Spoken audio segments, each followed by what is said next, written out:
राधा करावचित पल्लव वल्लरी के। राधा पदांक विलसन् मधुर स्थली के। राधा यशो मुखर मात खगावली के। राधा विहार विपिने रमता मनो में। राधा विहार विपिने रमता मनो में। राधा विहार विपिने रमता मनो में। श्री वृंदावन धाम की जय।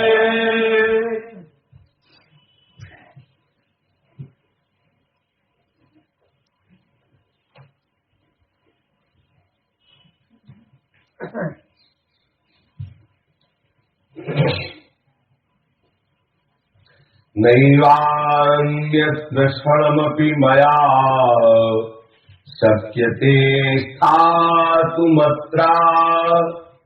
मृष्यात्युच्चैरसंकुधियो जायते मे पराधः। हा हा वृंदावन कुविषयैकाशयालोक धर्मौ त्यक्त्वा स्वैरं विचरति मयि त्वत्कृपा भाविनी क्यों। श्रीपाद क्रोधानंद महाराज श्री वृंदावन धाम से प्रार्थना कर रहे हैं कि हे वृंदावन धाम। ऊपर के श्लोक में वर्णन किया, कल चर्चा हुई, उसी की संगत से ये श्लोक है। कह रहे हैं वृंदावन धाम, मेरी इंद्रियां मेरे वश में नहीं है। देखो श्रीपाद प्रबोधानंद जी कितने दैन्य है। यद्यपि ये ब्रह्मबोध संपन्न महापुरुष काशी में ही हो गए थे, बनारस में ही ये ब्रह्मबोध संपन्न महापुरुष हो गए थे। ये तो महाअतुलित महिमा प्रेम की है, जो ऐसे अखंडानंद बोध स्वरूप महापुरुष के भी हृदय में प्रेम की प्यास जगा दी महाप्रभु चैतन्य देव ने। किंतु जहां अखंड आनंद की अनुभूति हो रही है, फिर उसे कोई कमी थोड़ी महसूस होती है। जिसे आत्मबोध हो जाता है उसे कोई कमी महसूस नहीं होती, क्योंकि आत्मा भगवान श्री कृष्ण ही, दूसरा कोई नहीं है। पर वो निर्गुण परक उपासना है। ये महाप्रभु चैतन्य देव की अद्भुत महिमा। देखो जैसे जगाई मधाई का महाप्रभु चैतन्य देव के द्वारा उद्धार हुआ, वो परम भागवत स्वरूप बने, उनमें कोई मेहनत की बात नहीं है। इसलिए मेहनत की बात नहीं है कि उनके हृदय में पापाचार करने की प्रवृत्ति है, लेकिन एक कोना खाली है जिसमें हम भक्ति रख सकते हैं, जिसमें हम ज्ञान भी रख सकते हैं। क्योंकि एक हृदय का क्षेत्र है वो भी खाली है, पापाचरण प्रवृत्त है, लेकिन अंधकार छाया हुआ उनके हृदय में। महाप्रभु श्री नित्यानंद जी की कृपा से उनके हृदय में भगवत भक्ति का प्रचार हुआ। महाप्रभु ने उनके समस्त पापों को नष्ट करके महाप्रेम में कर दिया। लेकिन प्रबोधानंद पाद सरस्वती जी के हृदय को बदल देना बहुत कठिन बात है। सार्वभौम भट्टाचार्य जी के हृदय को परिवर्तित कर दिया। वो विद्वान थे, निरपराध थे, उनके हृदय में कोई किसी भी तरह की कोई अपराध प्रवृत्ति नहीं थी। अद्भुत विद्वान थे श्री सार्वभौम भट्टाचार्य जी, और वो वैष्णव हृदय भी थे। प्रगट में उनके हृदय में श्री जगन्नाथ जी के प्रति श्रद्धा थी, महात्माओं की प्रति श्रद्धा थी। लेकिन श्रीपाद प्रबोधानंद जी के हृदय में अखंड बोधानंद स्वरूप ज्ञान होते हुए भी इन्होंने अपराध भी किया। एक महान रस स्वरूप श्री चैतन्य महाप्रभु जी की निंदा की हुई। इतना अखंड ज्ञान होने पर भी इन्होंने अवहेलना की महाप्रभु चैतन्य देव की। किसी ज्ञानी के हृदय को बदल देना बड़ी कठिन बात होती है। बोधस्वरूप ज्ञानी के हृदय को बदल देना। इनके हृदय में ईर्ष्या भी प्रकट हो गई महाप्रभु की कीर्ति सुन करके। इनके हृदय में अहम भी जागृत हो गया महाप्रभु के महान प्रेम वैभव को सुन करके। इन्होंने निंदा की कि ऐसा सन्यासी का स्वरूप होता है, नाचना गाना ऐसा वैसा ऐसे। देखो महाप्रभु चैतन्य देव की दृष्टि का चमत्कार देखो। पावत ही हमारे यहाँ ध्रुवदास जी ने लिखा, पावत ही तिनको दरस उपजय भजनानंद, बिन ही श्रम छूट जाए सब जे माया के फल। गौड़ देश सब उद्धर्यो प्रगट कृष्ण चैतन्य, तैसे ही नित्यानंद हो रस में भय अनन्य। पावत ही तिनको दरस, ये दर्शन का चमत्कार।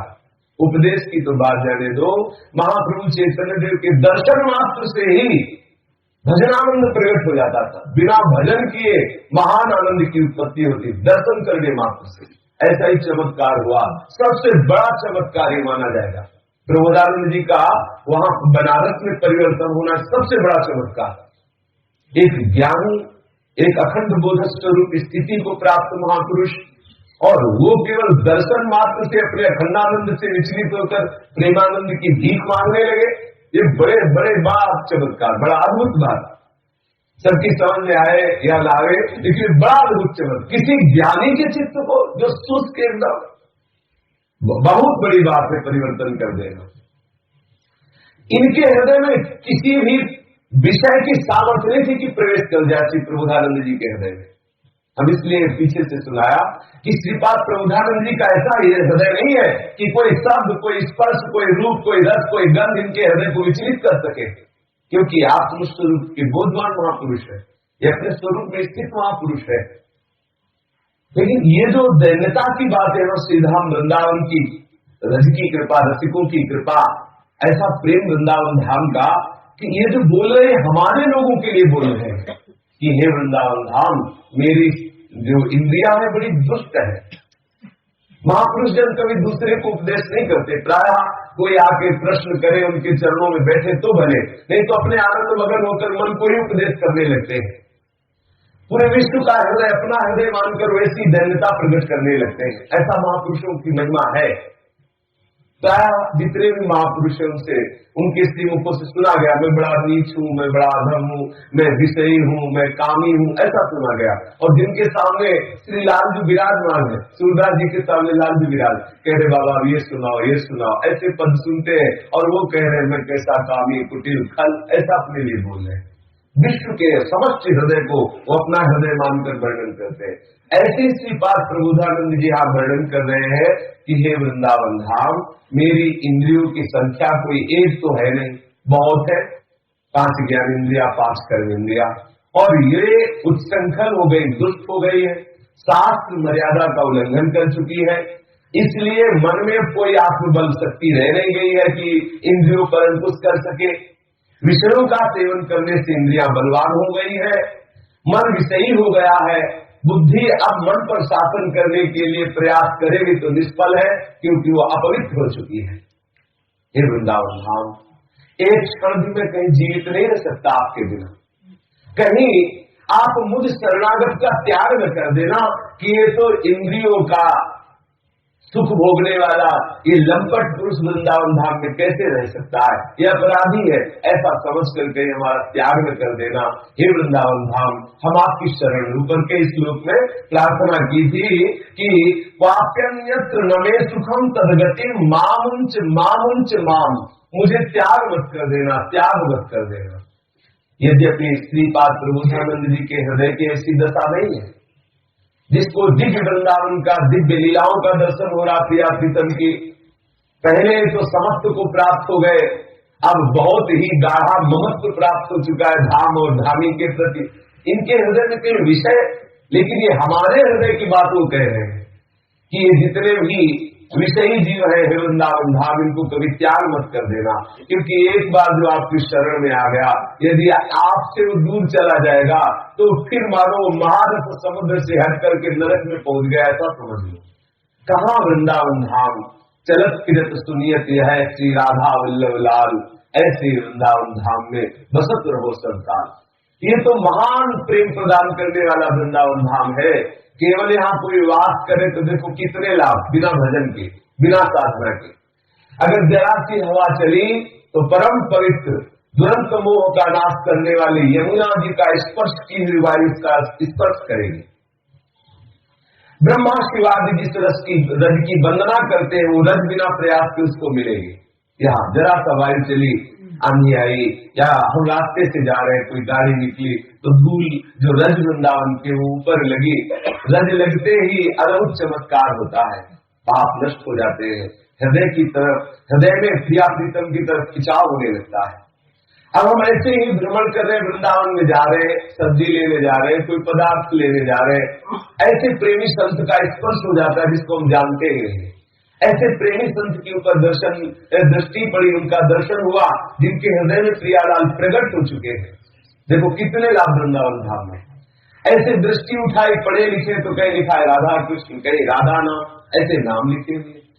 अगर श्रवणेन्द्रिय ठीक है तो चलते फिरते यहाँ राधा वल्लभ, राधे श्याम, राधा कृष्ण, ऐसे नाम गूंजते रहते, राधे राधे, कहीं अखंड नाम हो रहा, महामंत्र का, ऐसे विविध प्रकार के भक्तजन विविध प्रकार की भाषा में नाम का उच्चारण करते रहते हैं।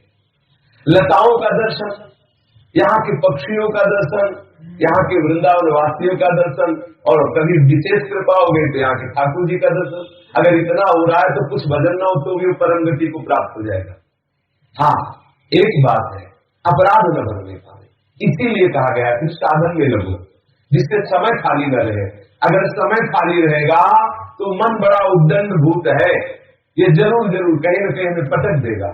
इसलिए एक मिनट भी हमारे पास खाली समय नहीं होना चाहिए। उत्तम साधक वही है जिसके जीवन में समय का अभाव हो।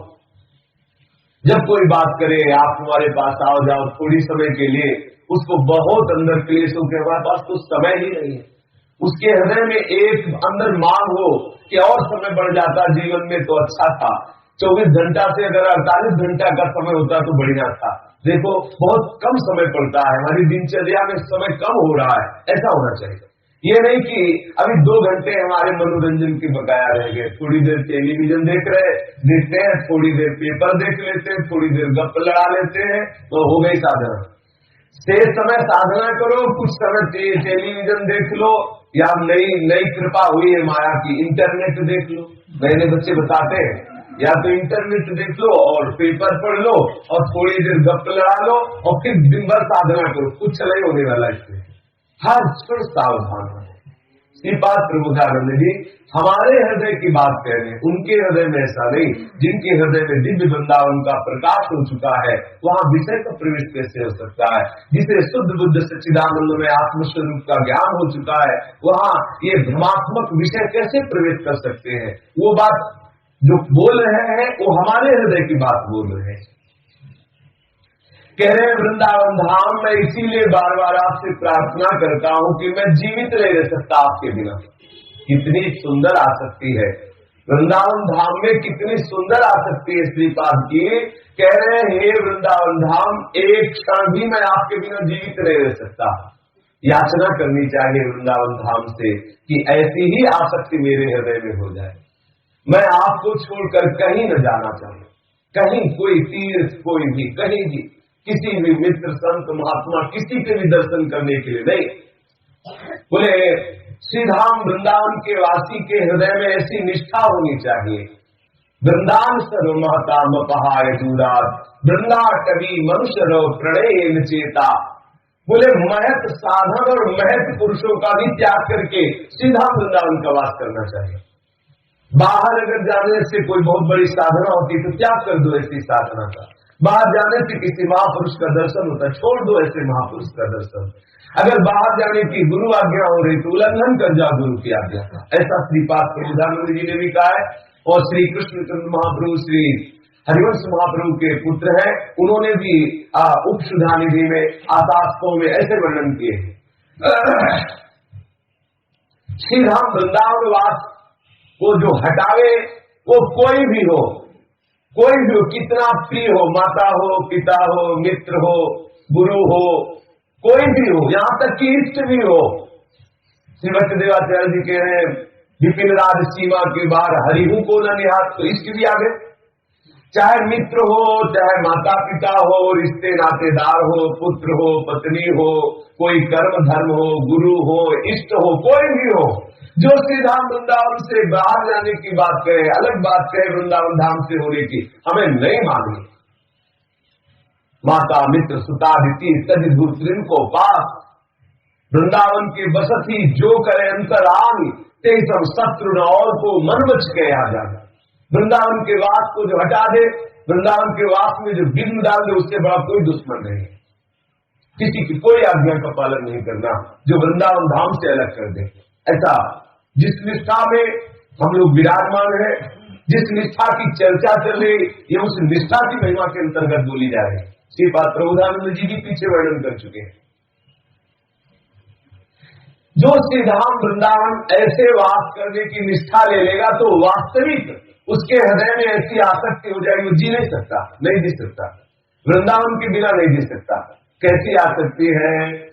जो वृंदावन धाम के प्रति थोड़ा समर्पित है, फिर वो कभी बाहर जाते हैं तो उनके हृदय से पूछो कैसा लगता है। ऐसा लगता है जैसे सजा दे दी गई हो, ऐसा लगता है जैसे सब उजड़ गया, जो हृदय का आनंद था वो क्षीण हो गया, ऐसा लगने लगता है। ब्रज सीमा के बाहर होते ही वो आनंद क्षीण हो जाता है, जो यहाँ बिना भजन के प्राप्त होता है, वो वहां भजन करने पर भी नहीं प्राप्त हो सकता। बोले भजन ही तो करना है, कहीं भी करेंगे, खास बात क्या वृंदावन में है? अरे और देश के बसत ही अधिक भजन जो होए, यही सम तो पूजत नहीं वृंदावन रेस्ट होए।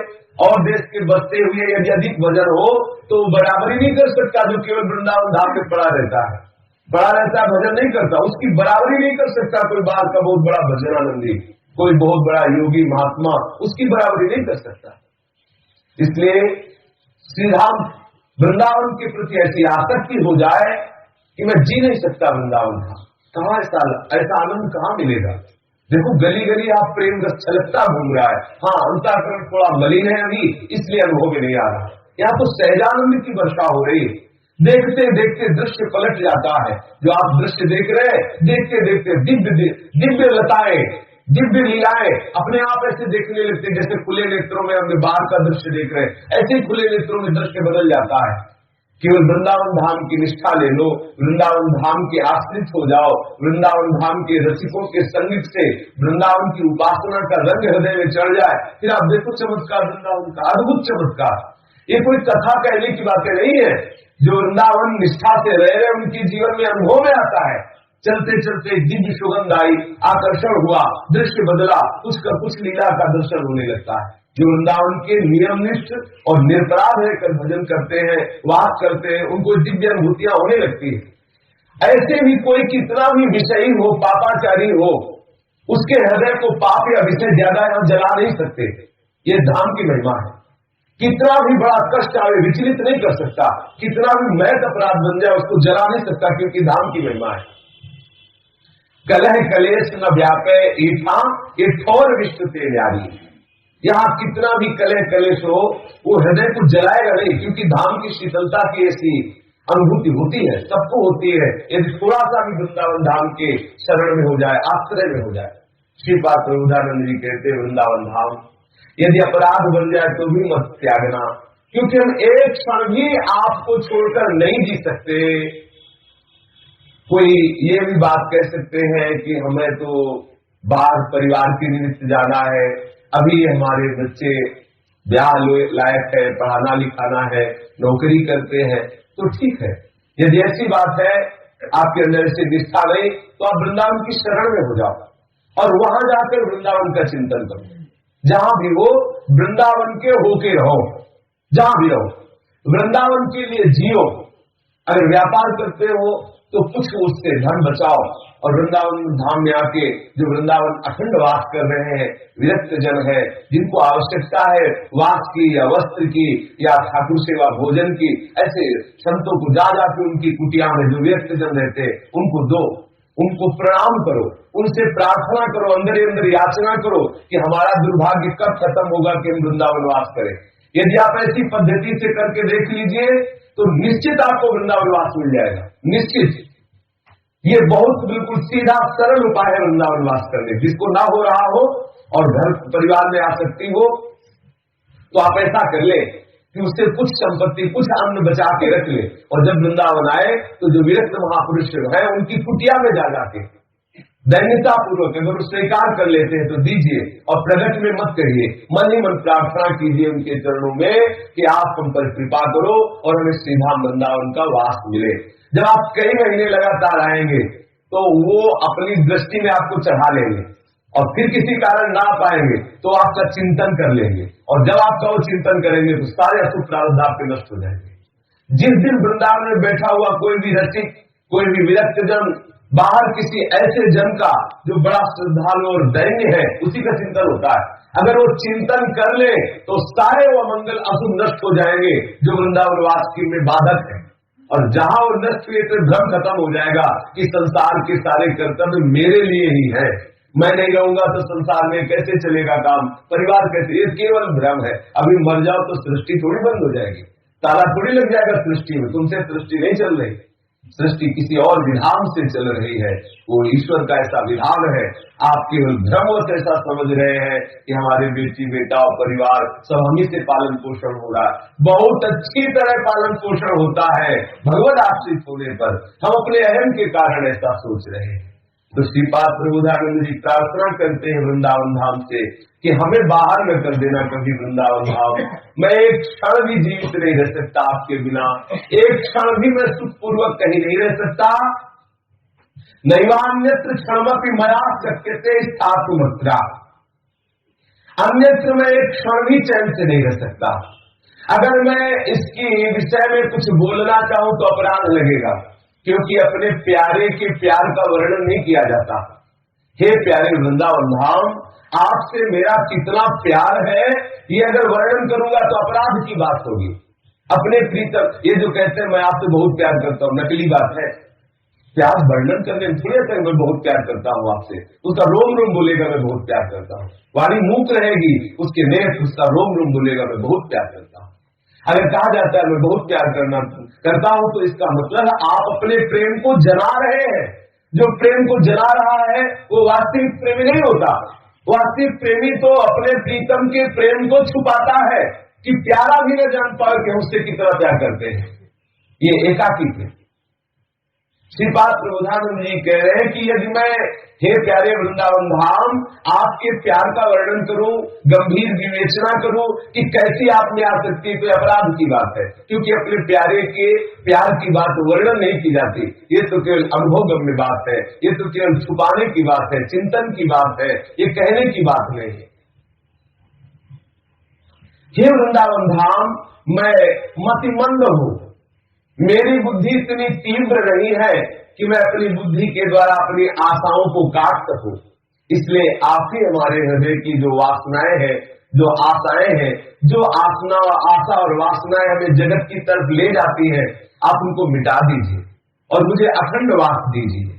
हाँ वृंदावन धाम, कुविषयों की आशा में लोक धर्मों का त्याग करने वाले मुझ यथेच्छाचारी पर कृपा करो, कृपा करो, कृपा करो। वृंदावन धाम से श्रीपाद प्रबोधानंद जी प्रार्थना कर रहे हैं कि मैं लोक धर्म का त्याग करने वाला, वेद धर्म का त्याग करने वाला यथेच्छाचारी हूँ, जैसी इच्छा होती वैसा करने वाला हूँ। हे वृंदावन धाम, मैं मंद बुद्धि हूँ, मेरे ऊपर कृपा करो, कृपा करो, कृपा करो। ऐसी याचना कर रहे हैं वृंदा, ऐसे अपने लोगों को करना चाहिए, ऐसे ही कर। ये इस श्लोकों की जो व्याख्या है वो हमारे लिए ही है, ऐसे आचरण हमारे हैं, ऐसी दशा हमारी है, श्रीपाद प्रबोधानंद जी की नहीं है। वो तो उनके हृदय में दिव्य वृंदावन प्रकाशित हो चुका है। अपने लोगों को जरूर प्रार्थना करनी चाहिए श्रीधाम वृंदावन से। देखो, यदि वृंदावन धाम का आश्रय मिल गया ना, यहाँ बार बार इसीलिए वर्णन कर रहे हैं महापुरुष जन वृंदावन धाम के वास की बात, जो बहुत बड़ी बड़ी साधनाओं से नहीं प्राप्त होता है, वो केवल वृंदावन वास का नियम लेने से प्राप्त हो जाता है। एक जन्म केवल वृंदावन वास को दे दो।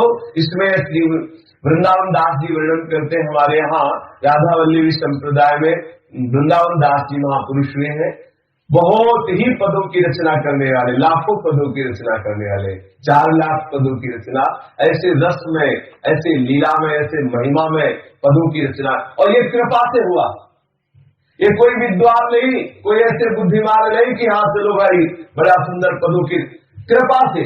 एक बार उनके गुरुजी श्री रूपलाल गोस्वामी जी से राधा वल्लभ लाल की सेवा में अंदर थे, ये बाहर ऐसे देहरी के बाहर बैठे हुए थे। उन्होंने कहा वृंदावन दास एक पद सुनाओ श्री जी को। कहा दे दे, हमें तो पद आता नहीं। बोले मर जाओ जाके, फिर पद नहीं आता तो श्री जी के सामने काहे को बैठे हो। अब बस गुरु आज्ञा तो गुरु आज्ञा। उठे और यमुना जी की कगार में जाके कूदे, ये मर जाऊंगा। कूद गए, जब कूद गए तो श्री यमुना जी के महल में पहुंच गए। इसीलिए बड़ी विचित्र लीला प्रभु की और प्रभु की जनों की होती है। देखने में तो देखो ऐसी लीला लगी कि देखो पद नहीं सुना पाए तो उनके गुरु जी ने कितना बड़ा दंड दे दिया कि जाओ मर जाओ जाके। कैसी कैसी लीलाएं हैं। जाके कूदे यमुना जी में तो सीधे यमुना जी के महल में गए। यमुना जी ने कहा आओ, कैसे आगमन हुआ। उन्होंने कहा गुरु जी ने कहा था कि जाओ मर जाओ, तो हम तो मरने आए, यहाँ कहाँ आ गए। बोले जो गुरु आज्ञा में रहता है वो तो अमर हो जाता है, वो मरता थोड़ी है। जो गुरु की आज्ञा का विरोध करता है, गुरु आज्ञा का उल्लंघन करता है, वो मरता है। तुम तो गुरु आज्ञा के अधीन हो, जाओ। यमुना जी ने कृपा की बोले जाओ, जितनी प्रिया प्रीतम की दिव्य लीलाएं वो सब आप में स्फुरित हो जाएंगी।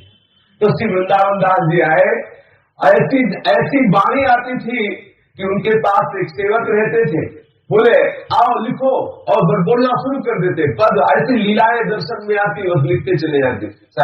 पास में बैठे लिखने वाले लिखते रहते, आप मुझे बोलते रहते। श्री वृंदावन दास जी वो वर्णन कर रहे हैं।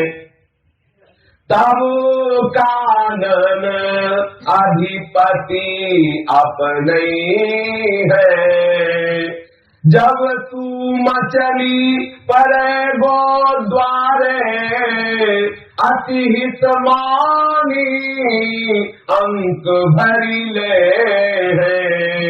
जब तू मचली पर गो द्वारे, अति हित मानी अंक भरी ले है।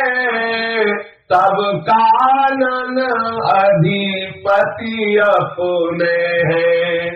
वृंदावन दास जी कह रहे हैं भाई आपको श्री श्यामा श्याम तब अपना लेंगे जब आप इनके दरवाजे पर मचल करके रह जाओगे। नहीं जाऊंगा, कहीं नहीं जाऊंगा, साधन बने चाहे ना बने, मैं वृंदावन छोड़कर कहीं नहीं जाऊंगा। ये वृंदावन का निज महल है। जैसे छोटा सा बालक बचन जाता है तो माता को जरूर न जरूर उसके अनुकूल होना पड़ता है। ऐसे बड़ी बड़ी तपस्या, बड़े बड़े साधनाओं से भी जो अनुकूल नहीं होने वाले हैं, वो श्री लालजू, वो श्री प्रियाजू, जो बड़े बड़े योगियों मुनिंद्रों के लिए भी दुर्गम गति है श्री लालजू महाराज, और रहस्यपूर्ण लालजू के चित्त को चुराने वाली जो प्रियाजू है, ऐसे युगल सरकार को रिझाना है तो बोले मचल पड़ो वृंदावन धाम में। नहीं जाऊंगा, यही रहूंगा और आपकी कृपा प्राप्त करूंगा, आपकी सेवा प्राप्त करूंगा। बोले जब तुम मचल पड़ोगे ना वृंदावन धाम में, नहीं जाऊंगा, वृंदावन धाम से कहीं नहीं जाऊंगा। जैसे माँ से बालक मचल पड़े, माँ कहे जाता थोड़ी देर खेला, नहीं खेलूंगा, यही रहूंगा, और बार बार वो मचल पड़े तो माँ फिर गोद में उठा लेती, सारा काम धंधा छोड़ देती। बोले जो वृंदावन धाम में मचल पड़ा कि मैं वृंदावन धाम छोड़कर कभी नहीं जाऊंगा। श्यामा श्याम की जय। तो बोले अतिहित मान अंक भरी है। श्री प्रियालाल उसे अपना प्रेम प्रदान करेंगे और उसे अपनी नित्य लीला का दर्शन कराएंगे, जो श्री धाम वृंदावन में मचल पड़ेगा। नहीं जाऊंगा कहीं, एक जन्म दे दो वृंदावन धाम को। श्यामा श्याम दर्शावे लीला निकुंज की, आपुरी भीतों को जुड़ी गई है। आहा, यदि श्रीधाम वृंदावन में तुम मचल पड़े और श्रीधाम वृंदावन का अखंड वास अपने दृढ़ता से कर लिया, इसमें अपनी दृढ़ता की बात है। देखो ऐसे भी जन है, अभी पीछे एक दिन कह रहे थे हमें आज्ञा कीजिए मैं जा रहा हूँ, इसलिए हमारी बहुत जमीन है उसको उठा के आएंगे, कुछ पैसा वहां से लाएंगे। क्यों जाते हो वृंदावन धाम से? बोले परिवार है। क्यों जाते हो? पता नहीं लौट के आ पाओ कि ना आ पाओ। ऐसे अद्भुत अवसर को क्यों खो रहे हो? कोई पैसे की जरूरत नहीं वृंदावन वास करने के लिए। आपने अपने दिमाग में मान रखा है पैसे की बात, आपने मान रखा है कि हमारे बेटा बेटी सहयोग करेंगे तब हम वृंदावन वास कर पाएंगे। पैसे वालों की कुटियां बनी हुई है, ताला लगे हुए हैं, नौकर चाकर झाड़ू लगा देते हैं, कोई रहने वाला नहीं है। पैसों से वृंदावन वास नहीं होता। वृंदावन वास कृपा से होता है। जिस दिन श्री प्यारी जो कृपा कर देंगी सब व्यवस्था हो जाएगी। व्यवस्था के लिए आप परेशान मत हो, आप केवल निश्चय करो वृंदावन वास की। कितने आपको दिखाए, जितने वृंदावन वास कर रहे हैं उनमें कुछ ऐसे होंगे जो अपनी व्यवस्था से होंगे, नहीं सब प्यारी जी की व्यवस्था से है। आप देख लो जितने संत महात्मा जन है, कितने ऐसे गृहस्थ जन है कि अपने घर से 1 रुपया नहीं लाए, पूरी व्यवस्था वृंदावन धाम में है। कितने हमारी जानकारी में ऐसे गृहस्थ जन है जिनका कोई बैंक बैलेंस नहीं, जिनकी कोई प्रॉपर्टी नहीं, और प्रिया जी बड़े आराम से रख रही है वृंदावन धाम में। धाम में वास करने की आप ठान लो केवल, तो क्या होगा? बोले प्रिया प्रीतम दर्शावे लीला निकुंज की, आप रीझ तो को रिझई है। बोले आप पे तो प्रिया प्रीतम रिझ जाएंगे वृंदावन वास का नियम लेने से, और तुमको रिझा देंगे अपनी नित्य लीला का दर्शन करा के। खुद रिझेंगे और आपको भी रिझा देंगे।